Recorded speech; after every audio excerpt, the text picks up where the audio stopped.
পাকিস্তানের একটি সন্ত্রাস বিরোধী আদালত ৮ জন সাংবাদিক ও কয়েকজন সামাজিক যোগাযোগ মাধ্যমে সক্রিয় ব্যক্তিকে যাবজ্জীবন কারাদণ্ড দিয়েছেন। কারাবন্দী সাবেক প্রধানমন্ত্রী ইমরান খানের পক্ষে অনলাইনে প্রচার ও কর্মকাণ্ড চালানোর অভিযোগে সন্ত্রাস বিরোধী আইনে দোষী সাব্যস্ত হওয়ার পর এই রায় দেওয়া হয়।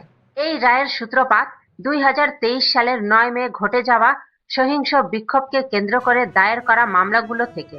ওই দিন ইমরান খান গ্রেফতার হওয়ার পর সামরিক স্থাপনায় হামলা চালায়।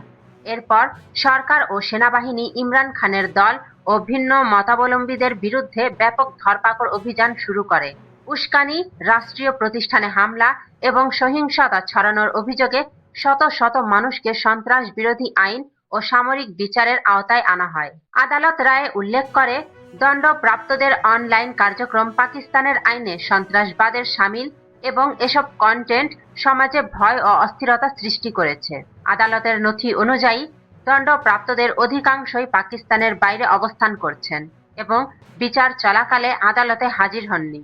দণ্ডপ্রাপ্তদের মধ্যে রয়েছেন সাবেক সেনা কর্মকর্তা ও ইউটিউবার আদিল রাজা ও সৈয়দ আকবর হুসাইন, সাংবাদিক ওয়াজাহাত সৈয়দ খান, সাবির শাকির ও শাহিন সেহবাই, মন্তব্যকারী হায়দার রাজা মেহেদি ও বিশ্লেষক মঈদ পীরজাদা। নিউ ইয়র্কে বসবাসরত সাংবাদিক ওয়াজাহাত সৈয়দ খান এক বিবৃতিতে বলেন, তাকে কখনো সমন পাঠানো হয়নি বা কোনো বিচারিক প্রক্রিয়া সম্পর্কে জানানো হয়নি।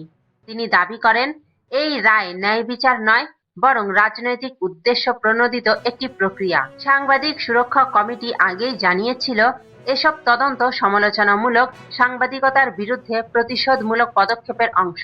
সংস্থাটির এশিয়া কর্মসূচির সমন্বয়কারী বেহ লি ই বলেন, কর্তৃপক্ষকে এসব তদন্ত অবিলম্বে প্রত্যাহার করতে হবে এবং গণমাধ্যমের বিরুদ্ধে ভয়ভীতি ও সেন্সরশিপ বন্ধ করতে হবে।